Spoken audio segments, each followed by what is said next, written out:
नमस्कार। भारतीय नदी प्रणाली का हम लोग अध्ययन कर रहे हैं। भारतीय नदी प्रणाली की आज ये चौथी क्लास होगी। इसके पहले की जो 3 क्लासें हुई हैं उसमें हमने पहली क्लास में भारत की सभी नदियों का परिचय दिया था। दूसरी क्लास में हमने सिंधु नदी तंत्र और तीसरी क्लास में हमने गंगा नदी तंत्र का अध्ययन किया है। गंगा नदी तंत्र मैंने बताया था कि उत्तर भारत, समस्त उत्तर भारत को ये प्रभावित करता है और उसके अंतर्गत आता है, इसलिए ये काफ़ी बड़ा है। गंगा नदी तंत्र भारत की सबसे बड़ी नदी प्रणाली, नदी तंत्र अर्थात उपवाह तंत्र के अंतर्गत आता है। इसलिए गंगा नदी तंत्र को हम 2 भागों में करके पढ़ रहे हैं। गंगा नदी तंत्र में गंगा नदी का उद्गम अर्थात ये किस तरीके से इसका निर्माण होता है यहाँ से लेकर के, और ये जहाँ अपना मुहाना बना रही है सुंदरबन डेल्टा से, और इसके अलावा गंगा नदी की जो प्रायद्वीपीय सहायक नदियाँ हैं, इन तमाम बातों पर हम लोगों ने इसके पहले की क्लास अर्थात तीसरी क्लास में, भारतीय नदी प्रणाली की तीसरी क्लास में इन सभी चीज़ों पर हम लोगों ने चर्चा कर ली थी। गंगा नदी तंत्र की आज की क्लास में अर्थात भारतीय नदी प्रणाली की आज की क्लास में हम लोग गंगा नदी तंत्र की जो हिमालयी सहायक नदियां हैं अर्थात वे नदियां जो हिमालय से निकल करके और आकर के गंगा में मिलती हैं, उन सभी नदियों का हम लोग अध्ययन करेंगे। और इस तरीके से इस 2 भाग में गंगा जो नदी तंत्र है ये संपूर्ण हो जाएगा। इसके पहले की 3 क्लासेस यदि आपने नहीं देखी हैं तो उसे ज़रूर देख लें, क्योंकि उसके बाद ही आपको भारतीय नदी प्रणाली समझ में आएगी। अर्थात मुख्यतः गंगा नदी तंत्र की इसके पहले की जो क्लास है उसे आप जरूर देखें, क्योंकि उसके बाद ही, क्योंकि वह आधा रहा है और आधा हम आज की क्लास में करा रहे हैं। अर्थात गंगा नदी तंत्र में जो प्रायद्वीपीय नदियां हैं इसे हमने इसके पहले की क्लास में करा दिया है, और आज हम लोग हिमालय सहायक नदियां जो गंगा की हैं उस पर हम लोग चर्चा करेंगे। हिमालय सहायक नदियों का तात्पर्य है कि वे नदियां हैं जो हिमालय से निकल करके और गंगा में मिलती हैं। आइए सबसे पहले हम जानते हैं कि हिमालय नदियां अर्थात गंगा की हिमालय नदियों का क्रम, गंगा की हिमालयी नदियों का क्रम जो उत्तर से मिल रही हैं अर्थात बाएं तट से, उत्तर से अर्थात बाएं तट से मिलने वाली नदियों का क्रम, हेडिंग डाल देंगे गंगा में बाएं तट से मिलने वाली नदियों का क्रम। गंगा में बाएं तट से मिलने वाली नदियां। आइए उनकी स्थिति देखते हुए और उनका नाम लिखते हैं। सबसे पहले अर्थात हम लोग चलना पश्चिम से पूर्व की ओर, पश्चिम से पूर्व की ओर जो गंगा में मिलने वाली नदियां हैं जो ऊपर उत्तर से अर्थात बाएं तट से आकर के गंगा में मिल रही हैं, उसमें सबसे पहले है रामगंगा, रामगंगा, ठीक है। उसके बाद गोमती, रामगंगा के बाद गोमती, दूसरी नदी है गोमती।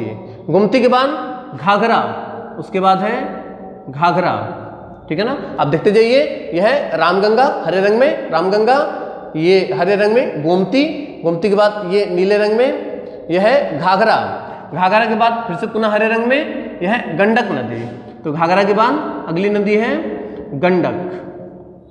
गंडक के बाद ये आप देख रहे होंगे नीले रंग में ये वाली नदी, इसका नाम है कोशी, इसका नाम है कोसी। और कोसी के बाद नंदा, तो अंतिम नदी है महानंदा। इन नदियों का क्रम परीक्षाओं में पूछा जाता है, आप इसी तरीके से इसको नोट कर लेंगे।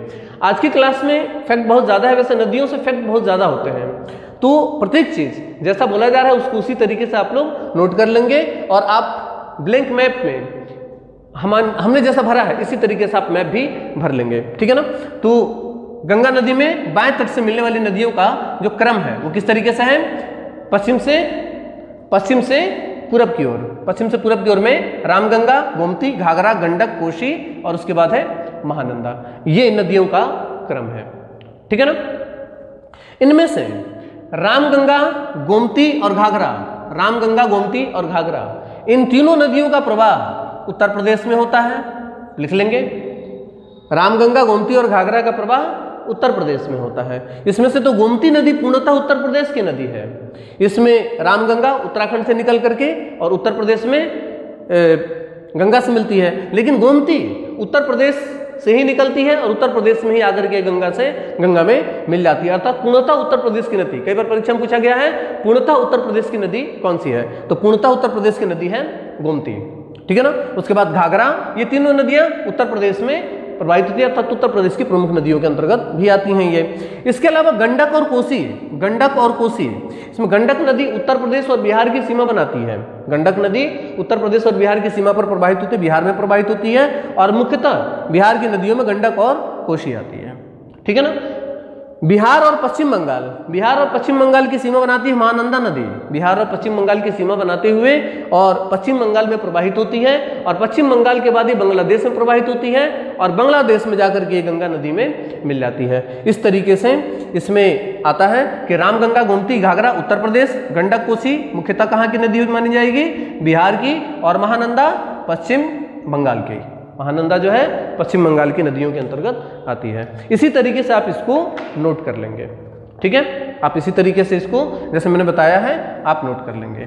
आइए प्रारंभ करते हैं इसकी सहायक नदियों के क्रम को अलग अलग विस्तृत तरीके से, जो भी महत्वपूर्ण परीक्षा की दृष्टि से बन सकता है उस पर अध्ययन करते हैं, ठीक है। तो सबसे पहले है रामगंगा। आप प्रत्येक नदी को हेडिंग बनाते जाएंगे, लिखेंगे रामगंगा। रामगंगा का उद्गम, रामगंगा का उद्गम जो होता है ये उत्तराखंड के नैनीताल जिले के, उत्तराखंड के नैनीताल के रामनगर से इसका उद्गम होता है, ठीक है ना। तो इसका उद्गम जो हो रहा है नैनीताल के रामनगर से, उत्तराखंड के नैनीताल के रामनगर से इसका उद्गम होता है। 590 किलोमीटर ये प्रवाहित होते हुए, 590 किलोमीटर प्रवाहित होते हुए उत्तर प्रदेश के बिजनौर जिले से, उत्तर प्रदेश के बिजनौर, यहाँ पर उत्तर प्रदेश का बिजनौर जिला है, उत्तर प्रदेश के बिजनौर जिले से उत्तर प्रदेश में प्रवेश करती है। इसके अलावा यह नदी आगे बढ़ती है और हरदोई, यह नदी हरदोई के पास आकर के ये में मिल जाती है। इसके अलावा कालागढ़ बांध, कालागढ़ बांध जो है इसी नदी पर स्थित है, कालागढ़ बांध इसी नदी पर स्थित है। ये इसकी महत्वपूर्ण चीजें हैं, ठीक है। आप इसी तरीके से लिख लेंगे। कहाँ से उद्गम हो रहा है, उत्तराखंड के नैनीताल के रामनगर से, कुल लंबाई 590 किलोमीटर। इसके बहुत छोटी सी नदी है। यह नदी दो राज्यों में प्रवाहित होती है, यह नदी भारत के दो राज्यों में प्रवाहित होती है। कौन कौन से, उत्तराखंड और उत्तर प्रदेश में। उत्तर प्रदेश के बिजनौर जिले से ये प्रवेश करती है और हरदोई जिले में आकर के अपना, मैंने यहाँ पर इन सभी नदियों के जो मुहाने हैं अर्थात जहाँ पर वो गंगा में मिल रही हैं वो मैंने यहाँ पर लिख दिया है, ठीक है। तो ये हरदोई जिले में आकर के ये गंगा में मिल जाती है, ठीक है ना। कौन सा बांध है इस पर, कालागढ़ बांध, कालागढ़ बांध इसी नदी पर स्थित है। आइए अगली नदी है गोमती नदी, हेडिंग डाल दीजिए गोमती नदी। गोमती नदी यहाँ उत्तर प्रदेश में एक जिला है, इसका नाम है पीलीभीत जिला। पीलीभीत के फुलहर झील से, पीलीभीत के फुलहर झील से गोमती नदी का उद्गम होता है, ठीक है। गोमती नदी में एक महत्वपूर्ण पॉइंट बनेगा कि गोमती गंगा के बाएं तट से मिलने वाली एकमात्र मैदानी नदी है, या इसका उद्गम मैदान से होता है। तो ये उत्तर प्रदेश के फुलहर झील से इसका उद्गम होता है, ठीक है ना। ये नदी पूर्णतः उत्तर प्रदेश की नदी है, ठीक है। जौनपुर, उत्तर प्रदेश का जौनपुर और लखनऊ, जौनपुर और लखनऊ, यहाँ पर जौनपुर और लखनऊ इसी नदी के किनारे स्थित है। उत्तर प्रदेश का प्रमुख शहर जौनपुर और लखनऊ इसी नदी के किनारे स्थित है। उत्तर प्रदेश के गाजीपुर, उत्तर प्रदेश के गाजीपुर अर्थात सैदपुर, सैदपुर छोटी जगह का नाम है, गाजीपुर जिला है, तो सैदपुर अर्थात गाजीपुर में आकर के ये किसमें, गंगा में मिल जाती है, ठीक है। गोमती की विशेषता है कि गोमती पूर्णतः उत्तर प्रदेश की नदी है। गोमती उत्तर प्रदेश के पीलीभीत के फुलहर झील से निकलती है और 940 किलोमीटर प्रवाहित होते हुए ये गाजीपुर के सैदपुर में, उत्तर प्रदेश में गाजीपुर जिले के सैदपुर में आकर के गंगा में मिल जाती है। ये इसकी प्रमुख बातें। अगली नदी घाघरा नदी। परीक्षा की दृष्टि से घाघरा नदी, कोसी नदी और गंडक नदी काफी महत्वपूर्ण नदियां हैं, परीक्षा की दृष्टि से। वैसे गोमती उत्तर प्रदेश जीएस में उत्तर प्रदेश की दृष्टि से बहुत महत्वपूर्ण है, क्योंकि पूर्णतः उत्तर प्रदेश में प्रवाहित होने वाली पूर्णतः उत्तर प्रदेश की नदी गोमती नदी है, ठीक है ना। लेकिन परीक्षा की दृष्टि से गंगा नदी तंत्र में हिमालयी नदियों में घाघरा, गंडक, कोसी, ये 3 जो प्रमुख नदियां हैं ये काफी महत्वपूर्ण नदियां हैं। हेडिंग डाल दीजिए घाघरा नदी। घाघरा नदी, घाघरा का उद्गम, घाघरा नदी का उद्गम आप देख पा रहे होंगे, यह है घाघरा नदी। घाघरा नदी का उद्गम तिब्बत में, घाघरा नदी का उद्गम तिब्बत में मानसरोवर के समीप, तिब्बत में मानसरोवर के समीप भार चांचुगर ग्लेशियर, भार चांचुगर ग्लेशियर से हुआ है, भार चांचुगर ग्लेशियर से हुआ है। इसी तरीके से लिख लेंगे घाघरा, हेडिंग डाल दीजिए घाघरा। घाघरा नदी का उद्गम तिब्बत में मानसरोवर के समीप भार चांचुगर ग्लेशियर से हुआ है, ठीक है। यह नदी तिब्बत, नेपाल, यह नदी तिब्बत, नेपाल और भारत में प्रवाहित होती है। यह नदी तिब्बत, ऊपर तिब्बत थोड़ा सा जहां से निकल रही है, उसके बाद ये नेपाल में प्रवाहित होती है और नेपाल के बाद ये उत्तर प्रदेश अर्थात भारत में प्रवेश करती है। तो 3 देशों में प्रवाहित होने वाली नदी है, कौन सी? घाघरा, तिब्बत, नेपाल और भारत, ठीक है ना। भारत में उत्तर प्रदेश के, भारत में ये उत्तर प्रदेश के बहराइच जिले से प्रवेश करती है। उत्तर प्रदेश में ये यहां पर है बहराइच जिले से, लिख लेंगे भारत में उत्तर प्रदेश के बहराइच जिले से यह प्रवेश करती है, ठीक है। नेक्स्ट पॉइंट, अलग अलग स्थानों पे इसके अलग अलग नाम हैं, अर्थात घाघरा नदी को अलग अलग स्थानों पे अलग अलग, जैसे कि ये मान लीजिए नेपाल की सीमा है और ये नीचे भारत है, तो ये नदी इधर से आ रही है ऐसे करके और इतना ये नेपाल में प्रवाहित हो रही है, ठीक है ना। तो नेपाल का जो ऊपरी हिस्सा है, नेपाल का उत्तरी नेपाल, उत्तरी नेपाल में इस नदी को मांचू कहा जाता है।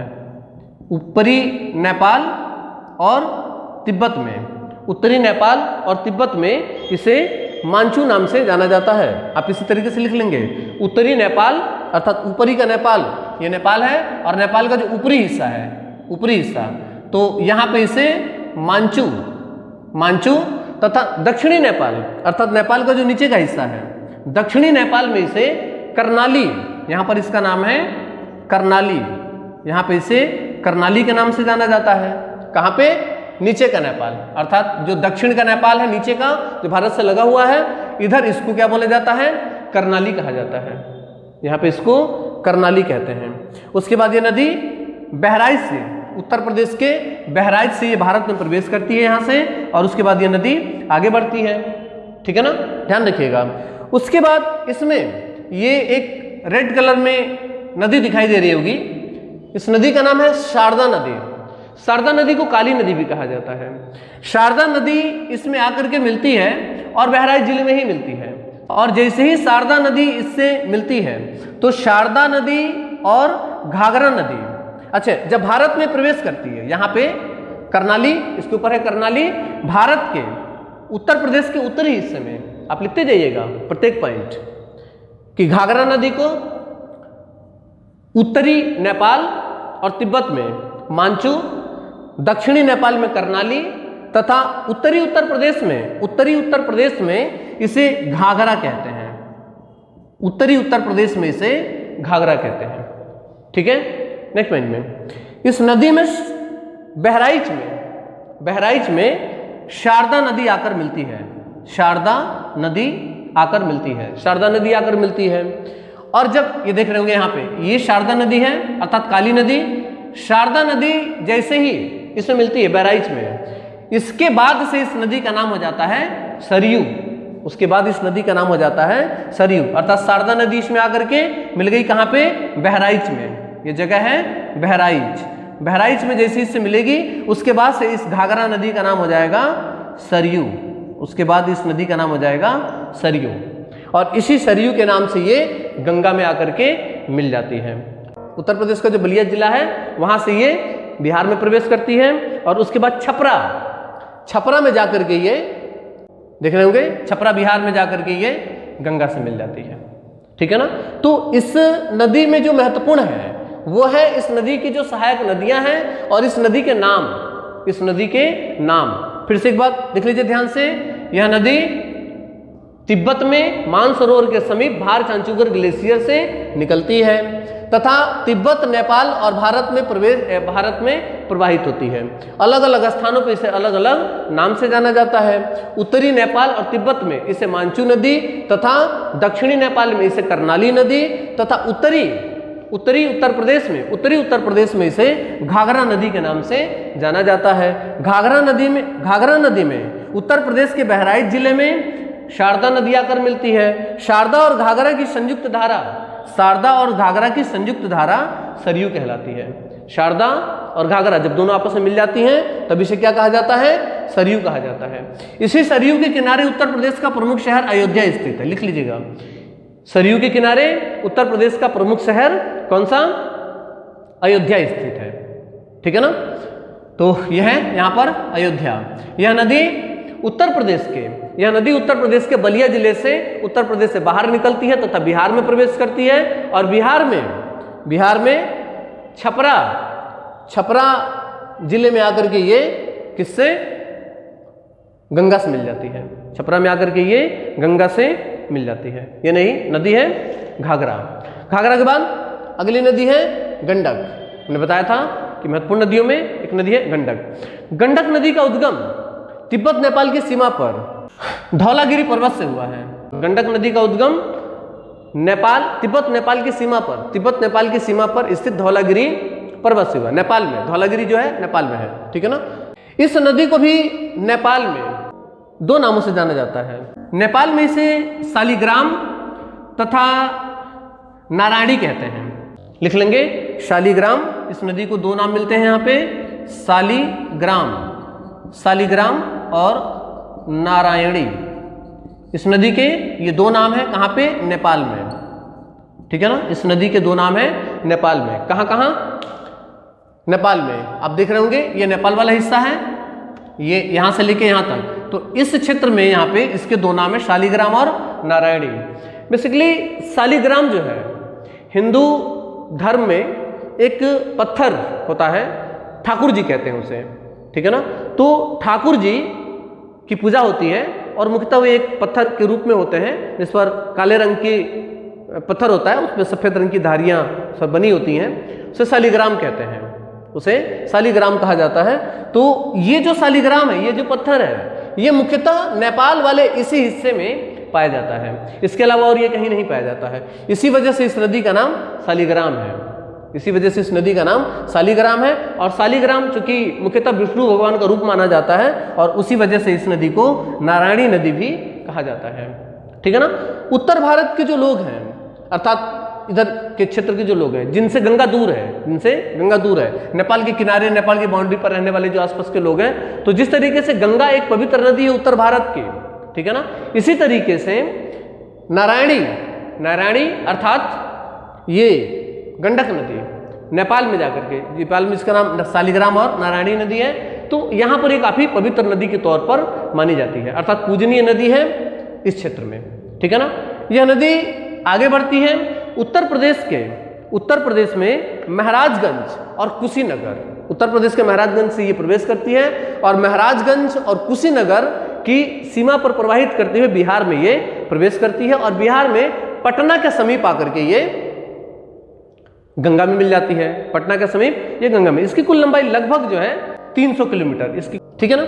इसके अलावा त्रिवेणी जो बैराज है, मैंने बताया कि भारत के जो लोग हैं धाम करने जाते हैं, उत्तर भारत, इस क्षेत्र के भारत के जो लोग हैं, उत्तर प्रदेश के लगभग जो उत्तर प्रदेश और बिहार के जो लोग हैं, वो त्रिवेणी, यहाँ पर एक बैराज है नेपाल में, त्रिवेणी बैराज बनाया गया है मुख्यतः बिहार को बाढ़ से बचाने के लिए, क्योंकि इस नदी से भी बिहार में बाढ़ आता है, लेकिन बिहार का शोक कहा जाता है कोसी नदी को। आगे हम लोग उस पर बात करेंगे। तो मुख्यतः यहाँ पर एक त्रिवेणी बांध बनाया गया है। तो त्रिवेणी बांध गंडक नदी पर स्थित है। कहाँ पर? नेपाल में इस पर त्रिवेणी बांध बनाया गया है। ठीक है? अगली नदी है कोसी नदी। कोसी को बिहार का शोक कहा जाता है। कोसी को बिहार का शोक कहा जाता है। ठीक से याद रखिएगा। कोसी नदी का उद्गम सबसे सर्वोच्च चोटी हिमालय की एवरेस्ट का एक निचला स्थान है, नाम है गोसाई थान। गोसाई थान।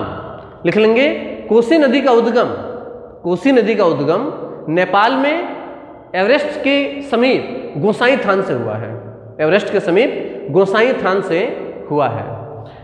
नेक्स्ट पॉइंट, कोसी नदी का उद्गम 7 धाराओं के मिलने से हुआ है। कोसी नदी में मुख्यतः 7 धाराएं, इसी क्षेत्र में आकर के इसमें 7 अलग अलग धाराएं मिलती हैं और तब जाकर निर्मित होती है कोसी नदी। इस तरीके से 7 अलग अलग धाराओं से यहाँ पर मिलकर के और कोसी नदी का निर्माण होता है। ठीक है, कोसी नदी की जो 7 धाराएं हैं, इनमें से जो गोसाई थान से निकलता है और जो सबसे मुख्य धारा है उसका नाम है अरुण। हमने कोसी की जो प्रमुख धाराएं हैं उनके नाम हमने 7 धाराओं के नाम यहाँ पर लिख दिए हैं। आप देख सकते हैं सबसे मुख्य धारा जो है उसका नाम है अरुण। अरुण के बाद मिलाक्षी आप लिख लेंगे। कोसी नदी की प्रमुख धाराएं अरुण, मिलाक्षी, भोटिया, सप्तकोसी, टांबा, लिखू और तंबूर। ठीक है ना, एक बार और देखिए, अरुण, मिलाक्षी, भोटिया, सप्तकोसी, टांबा, लिखू और तंबूर। इन 7 नदियों के सम्मिलित रूप से मिलकर के जब ये 7 छोटी छोटी नदियों के मिलती हैं तो इनकी जो सम्मिलित धारा बनती है उसे कोसी कहते हैं। ठीक है, चूंकि ये पृथ्वी पर हिमालयी क्षेत्रों से काफी ऊंचाई से नीचे की तरफ आ रही है और ऊंचाई से नीचे की तरफ आते हुए ये जब नेपाल में पर्वतीय क्षेत्रों को छोड़ करके ये भारत में जब मैदानी भागों में प्रवेश करती है, मैदानी भागों में प्रवेश करती है तो इसकी गति बहुत ज़्यादा होती है। अर्थात पर्वतीय क्षेत्र में ढलान होने की वजह से इसकी गति बहुत ज़्यादा होती है और जैसे ही मैदानी भाग में पहुंचती है तो समतल मैदान इसको मिलता है और वहाँ पर इसकी गति कम हो जाती है। तो ये ऊपर से बहुत ज़्यादा अर्थात बड़े बड़े पत्थर ये काट करके ले करके और आती है और इस मैदानी भाग में यहाँ पर बिछा देती है। अपने ही द्वारा लाए गए अवसादों से, लिख लेंगे कि कोसी नदी अपने ही द्वारा लाए गए अवसादों से मैदानी भागों में अपना रास्ता अवरुद्ध कर देती है, अपना रास्ता अवरुद्ध कर देती है, जिससे इसकी धाराएं अलग अलग दिशाओं में प्रवाहित होने लगती हैं। अर्थात अपनी ही दिशा, अर्थात इस नदी की जो दिशा है अर्थात इसकी जो धारा है वह स्थिर नहीं होती है। दिशा बदलने के लिए, अपने प्रवाह की दिशा बदलने के लिए प्रसिद्ध नदी है कौन सी? कोसी नदी। ठीक है ना, और यही कारण है कि चूंकि ये दिशा कभी भी बदल देती है तो हम इस पर बांध मुख्यतः नहीं बना सकते बिहार में, क्योंकि हम यहाँ पर बांध बनाएंगे अगले दिन वो किसी और जगह से प्रवाहित हो जाएगी। तो इस वजह से इस नदी पर बांध यहाँ पर नहीं बनाया जा सकता और चूंकि प्रवाह दिशा बदलने के लिए प्रसिद्ध है तो यही कारण है कि बिहार में इसकी वजह से अक्सर बाढ़ आता रहता है। ठीक है ना, यही कारण है कि इसे बिहार का शोक कहा जाता है। आप इसी तरीके से लिख लेंगे कि कोसी नदी मैदानी भागों में अपने ही द्वारा लाए गए अवसादों से अपना रास्ता अवरुद्ध कर देती है, जिसकी वजह से इसके प्रवाह की दिशा बदल जाती है। यह प्रवाह की दिशा बदलने के लिए प्रसिद्ध नदी है। यही कारण है कि बिहार में इसकी वजह से बाढ़ आती रहती है तथा इसे बिहार का शोक कहा जाता है। जैसा मैंने बोला है इसको आप इसी तरीके से नोट कर लीजिएगा। ठीक है, इसके अलावा यह नदी बिहार में प्रवाहित होती है और बिहार में किस स्थान पे? कटरिया फुरसेला, ये जगह है कटरिया फुरसेला बिहार। इसे त्रिमोहिनी संगम भी कहा जाता है। अर्थात जिस स्थान पर कोसी गंगा में मिलती है बिहार में, इसे त्रिमोहिनी संगम भी कहा जाता है। कौन सा स्थान है? कटरिया फुरसेला। यहाँ पर आकर के गंगा में मिल जाती है, यहाँ पर आकर के गंगा में मिलती है। इसके बाद अगली नदी है महानंदा नदी, सबसे आखिरी। नेक्स्ट पॉइंट हेडिंग डाल दीजिए महानंदा। महानंदा गंगा की उत्तर से मिलने वाली सबसे अंतिम नदी है, सॉरी उत्तर नहीं पूरब से। महानंदी हिमालयी नदियों में गंगा में मिलने वाली पूर्व से सबसे अंतिम नदी है। इसका उद्गम अच्छा, मैंने गंगा की जो हिमालयी सहायक नदियां उनके जो उद्गम स्थल हैं वो मैंने यहाँ भी नोट किए हैं। आप यहाँ पे इसको इस तरीके से नोट कर सकते हैं। महानंदी का जो उद्गम हो रहा है पगला झोरा। पगला झोरा एक जलप्रपात है अर्थात झरना है। तो पगला झोरा कहाँ पर है? यहाँ, ये सिक्किम है और ये नीचे पश्चिम बंगाल है। ये सिक्किम का क्षेत्र है और सिक्किम और पश्चिम बंगाल की जो सीमा बनती है यहाँ पर हिमालय में, इसे कहते हैं दार्जिलिंग श्रेणी या दार्जिलिंग पर्वत है। तो दार्जिलिंग पर्वत में ही पगला झोरा एक जलप्रपात बनता है, वहीं से नदी निकलती है और पश्चिम बंगाल और बिहार किस सीमा पर प्रवाहित होते हुए, आप इसी तरीके से लिखेंगे कि महानदी महानंदा का उद्गम यहाँ पगला झोरा जलप्रपात से दार्जिलिंग श्रेणी से पश्चिम बंगाल से हुआ है। दार्जिलिंग श्रेणी पश्चिम बंगाल से हुआ है। यह नदी पश्चिम बंगाल तथा बिहार की सीमा बनाते हुए पश्चिम बंगाल से बांग्लादेश में प्रवेश करती है तथा बांग्लादेश के नवाबगंज में यह नदी गंगा अर्थात पद्मा से मिल जाती है। पद्मा से का मतलब है कि गंगा नदी को बांग्लादेश में पद्मा कहा जाता है। गंगा नदी को बांग्लादेश में पद्मा कहा जाता है, इसी से आकर के ये मिल जाती है। ठीक है, ये रही गंगा की सहायक नदियां। ठीक है, जैसा जैसे हमने बताया है, अगर आप इसी तरीके से लिख लेते हैं तो किसी भी परीक्षा में बनने वाला इससे सवाल इससे बाहर नहीं जाएगा, बशर्ते कि आप जैसा मैंने कहा है आप उसी तरीके से उसे नोट कर लें। अगर आपने इसमें से कुछ भी छोड़ा तो वो आपके लिए नुकसानदायक हो सकता है। अर्थात परीक्षा में जो भी मैंने महत्वपूर्ण बताया है, प्रत्येक चीज उसमें काफी महत्वपूर्ण है, कहीं से भी सवाल बनने की संभावना हो सकती है। ठीक है ना, इसलिए मैंने इसमें आप लोगों को कुछ भी छोड़ना नहीं है। ठीक है, आइए हम लोग प्रारंभ करते हैं ब्रह्मपुत्र नदी तंत्र। ब्रह्मपुत्र नदी तंत्र, पहले एक बार हम लोग इसका परिचय ले लेते हैं, देख लेते हैं कहां से प्रारंभ होता है। ये भारत में काराकोरम श्रेणी है। यहां पर है काराकोरम श्रेणी। काराकोरम श्रेणी का तिब्बत में भी विस्तार हुआ है। काराकोरम श्रेणी का जो तिब्बती विस्तार है उसे तिब्बत में कैलाश श्रेणी कहते हैं। कैलाश श्रेणी का यहाँ पर एक क्षेत्र बनता है मानसरोवर क्षेत्र। तमाम नदियां इसके पहले भी हमने गंगा नदी से भी देखी और सिंधु नदी में यहाँ से एक नदी निकल रही थी, सतलज नदी, सिंधु भी यहीं से निकल रही है। इसके अलावा भारचंचुगर ग्लेशियर यहीं पर स्थित है। ठीक है ना, ये जो काले की लाइन आपको दिखाई दे रही है, ये मुख्यतः ब्रह्मपुत्र नदी है। ये ब्रह्मपुत्र नदी है। ब्रह्मपुत्र नदी यहाँ मानसरोवर से निकल करके और उत्तर की ओर तिब्बत के पठार में प्रवाहित होती है। अब यहां सब लोग लिखना शुरू करेंगे, लिखेंगे ब्रह्मपुत्र नदी तंत्र। ब्रह्मपुत्र नदी तंत्र की प्रमुख नदी ब्रह्मपुत्र है। ब्रह्मपुत्र नदी की प्रमुख नदी ब्रह्मपुत्र है, जिसका उद्गम तिब्बत में मानसरोवर से हुआ है तथा तिब्बत में ये उत्तर की ओर तिब्बत के पठार में प्रवाहित होती है। उत्तर की ओर तिब्बत के पठार में प्रवाहित होती है। तिब्बत के पठार में इसे सांगपो कहा जाता है। तिब्बत के पठार में इस नदी को सांगपो कहा जाता है। लिखते जाइएगा प्रत्येक पॉइंट। उसके बाद आगे चल करके तिब्बत के पठार में अरुणाचल प्रदेश के उत्तर में इसे दिहांग के नाम से जाना जाता है। इसे दिहांग के नाम से जाना जाता है। ठीक है, दिहांग नदी अर्थात ये जो ब्रह्मपुत्र नदी है, इसको यहाँ पर हम दिहांग नदी बोल रहे हैं। तो दिहांग नदी अरुणाचल प्रदेश के यहाँ पर एक स्थान है जिसका नाम है साहिया।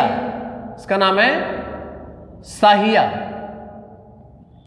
साहिया से भारत में प्रवेश करती है। अरुणाचल प्रदेश के साहिया से, जैसे जैसे हम बोलते जा रहे हैं वैसे वैसे लिखते जाइएगा। साहिया से भारत में प्रवेश करती है। यहां पर अर्थात साहिया में ही, अरुणाचल प्रदेश के साहिया में यह एक गार्ज का निर्माण करती है जिसे दिहांग गार्ज कहा जाता है। ये रेड कलर में आपको दिखाई दे रहा होगा, ये दिहांग गार्ज है। इसी दिहांग गार्ज से ये भारत में प्रवेश करती है। अरुणाचल प्रदेश के साहिया से ये भारत में प्रवेश करती है। ये नामचा बरवा पर्वत भी यहीं पर है। अर्थात नामचा बरवा पर्वत से या फिर साहिया से या फिर दिहांग गार्ज से, ये तीनों आप लिख सकते हैं। तीनों भारत में प्रवेश करने का, ब्रह्मपुत्र भारत में प्रवेश कर रही है, उसके तीनों स्थान हो सकते हैं। एक तो नामचा बरवा आप लिख सकते हैं, नामचा बरवा से हो रही है, या फिर स्थान का नाम पूछेगा तो साहिया से ये हो रही है। और उसके बाद ये यहाँ पर दिहांग गार्ज बनाती है, तो दिहांग गार्ज से ये भारत में प्रवेश करती है। किस राज्य से? अरुणाचल प्रदेश से। अरुणाचल प्रदेश से ये प्रवेश करती है। अरुणाचल प्रदेश में इसे दिहांग नाम से जाना जाता है। अरुणाचल प्रदेश में इसे, अरुणाचल प्रदेश के पर्वतीय क्षेत्र में इसे दिहांग नाम से जाना जाता है। उसके बाद यह नदी असम घाटी में प्रवेश करती है। असम घाटी में इसे ब्रह्मपुत्र के नाम से जाना जाता है। आप प्रत्येक पॉइंट लिखते जाइएगा। असम घाटी में इसे ब्रह्मपुत्र के नाम से जाना जाता है। असम घाटी में लिख लेंगे, यह नदी यह गुम्फित जलमार्ग का निर्माण करती है, जिससे अनेक द्वीपों का निर्माण होता है। गुम्फित जलमार्ग का निर्माण करती है, जिससे अनेक द्वीपों का निर्माण होता है। गुम्फित जलमार्ग का मतलब है कि यह नदी जब मैदानी भागों में आती है तो विसर्पण करने लगती है, और विसर्पण करने की वजह से पर्वतीय क्षेत्रों से लाए गए अवसाद से अपना रास्ता अवरुद्ध कर देती है, जिससे बीच बीच में नदी द्वीप, यहाँ पर नदी इस तरीके से प्रवाहित हो रही है और यहाँ पर अपने द्वारा लाए गए अवसादों से इसका रास्ता ब्लॉक हो गया, और इस तरीके से नदी इस तरीके से दोनों किनारों से यहाँ से निकल जाएगी और बीच में एक क्या बन जाएगा, द्वीप बन जाएगा। यहाँ से भी नदी इधर को प्रवाहित होने लग गई और आकर के इसमें मिल गई। ठीक है ना, ये मुख्य नदी है और इस तरीके से यहाँ पर एक द्वीप का निर्माण हो गया। अब ये एक क्षेत्र बन गया द्वीप का, ठीक है ना, और ये नदी आकर के इसमें मिल गई यहाँ पे, ठीक है ना, और ये मुख्य नदी है, यहाँ पर आकर के इसमें मिल गई। तो इस तरीके से हो जाएगा। तो इसको हम कहते हैं गुम्फित मार्ग, गुम्फित जलमार्ग। तो इस तरीके से यहाँ पर नदी द्वीप का ये क्षेत्र जो बन रहा है पूरा, ये एक नदी द्वीप बन रहा है। इसका निर्माण असम में आकर के यहाँ पर ये नदी द्वीपों का निर्माण करती है। नेक्स्ट पॉइंट, ब्रह्मपुत्र नदी द्वारा निर्मित असम अर्थात भारत में जो सबसे बड़ा नदी द्वीप है, सबसे बड़ा नदी द्वीप, उसका नाम है माजुली द्वीप। माजुली द्वीप, यहाँ पर ये बहुत सारे द्वीपों का निर्माण करती है, जिसमें असम घाटी में भारत का सबसे बड़ा नदी द्वीप स्थित है। कौन सा? माजुली द्वीप। सबसे बड़ा नदी, भारत का सबसे बड़ा नदी द्वीप कौन सा है? माजुली द्वीप है। लिख लेंगे, भारत का सबसे बड़ा नदी द्वीप माजुली द्वीप। ब्रह्मपुत्र नदी द्वारा निर्मित असम घाटी में निर्मित एक द्वीप है, नाम है माजुली द्वीप। ठीक है, इसी तरीके से इसको नोट कर लेंगे। उसके बाद असम घाटी में ये रेम्प घाटी में प्रवाहित होती है। असम घाटी में ये रेम्प घाटी में प्रवाहित होती है। रेम्प घाटी का मतलब आप देख रहे होंगे, जैसे हीरोने मॉडल एक रैंप पे चलती हैं, उसी तरीके से यहाँ से साहिया से लेके यहाँ पर है धुवरी। धुवरी से ये, धुवरी जगह का नाम है, धुवरी से बांग्लादेश में प्रवेश करती है। लिख लेंगे, धुवरी से ये दक्षिण की ओर मुड़ करके बांग्लादेश में प्रवेश करती है। धुवरी से दक्षिण की ओर मुड़ करके ये बांग्लादेश में प्रवेश करती है, तथा साहिया से यहाँ धुवरी, यहाँ पर साहिया है, यहाँ पर धुवरी है। साहिया से धुवरी तक ये रैंप घाटी में प्रवाहित होती है। साहिया से धुवरी तक ये रैंप घाटी में प्रवाहित होती है। धुवरी से दक्षिण की ओर मुड़कर ये बांग्लादेश में प्रवेश करती है।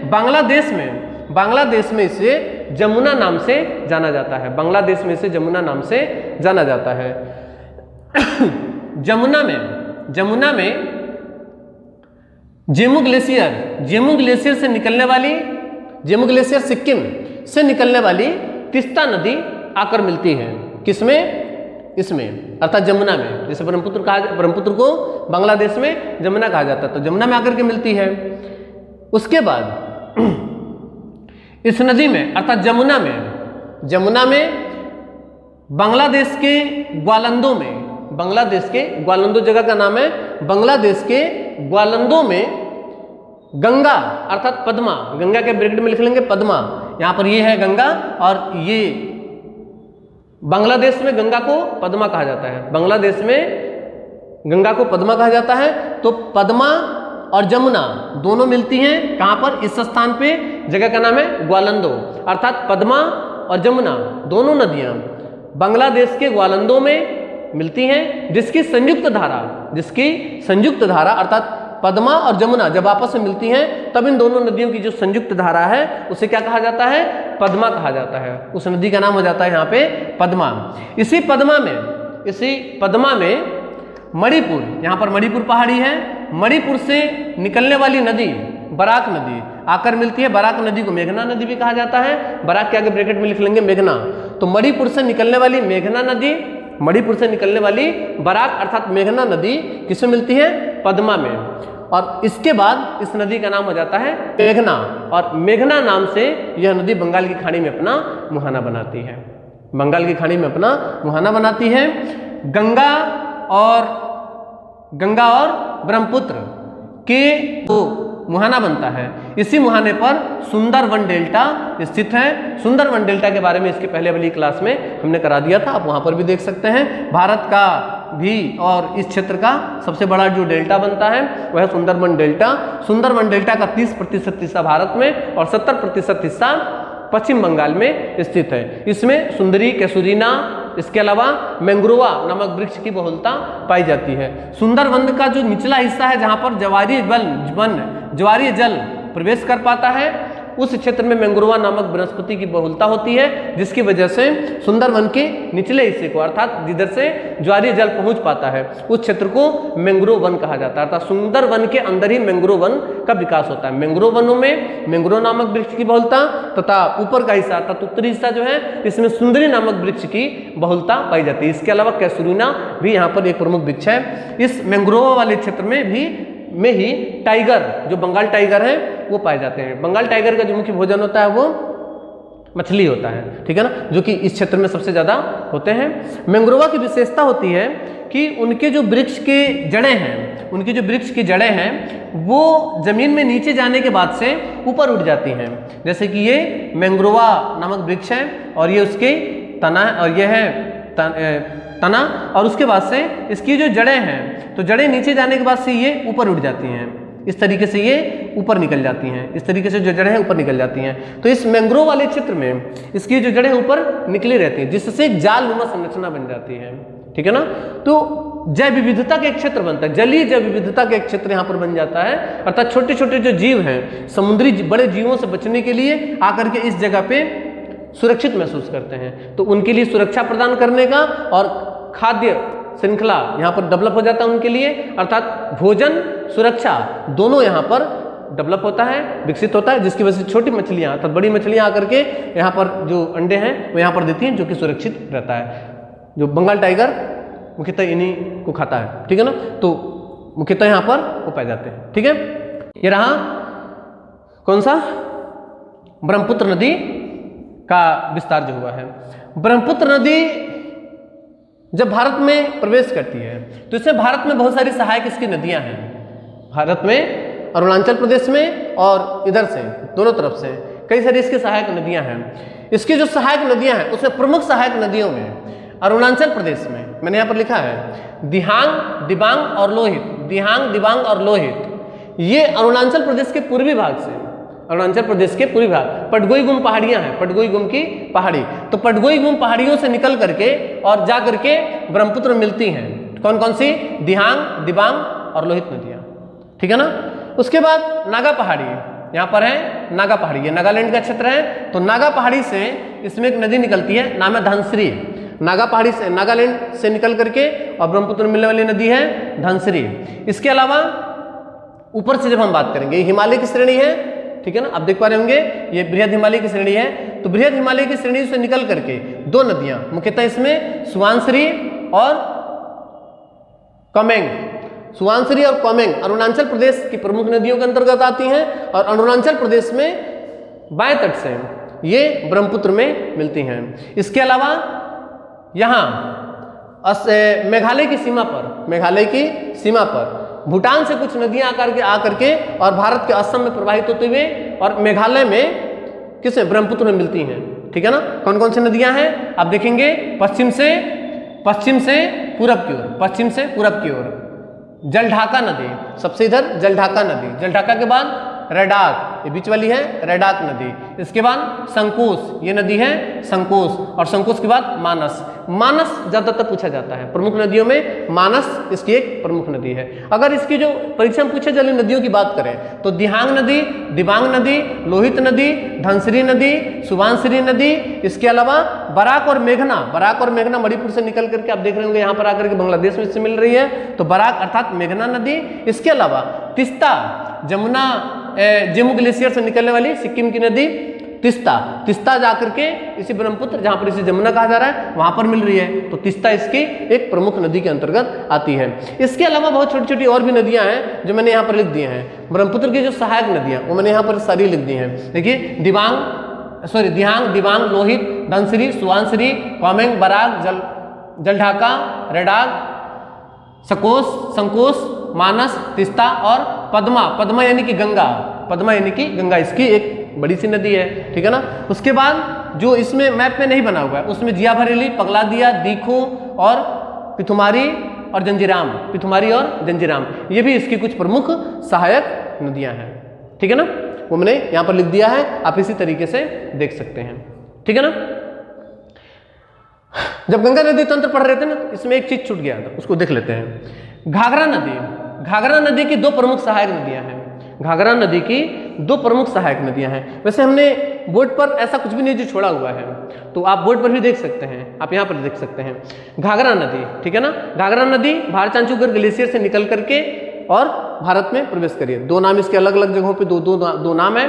घाघरा नदी को नेपाल में मांचू और करनाली कहा जाता है।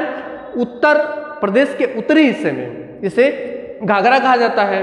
यह नदी आगे बढ़ती है और इसमें शारदा नदी आकर के मिलती है। और शारदा नदी का उद्गम कहाँ से हो रहा है आप देखेंगे तो एक छोटा सा हेडिंग बना सकते हैं, शारदा नदी, ठीक है ना।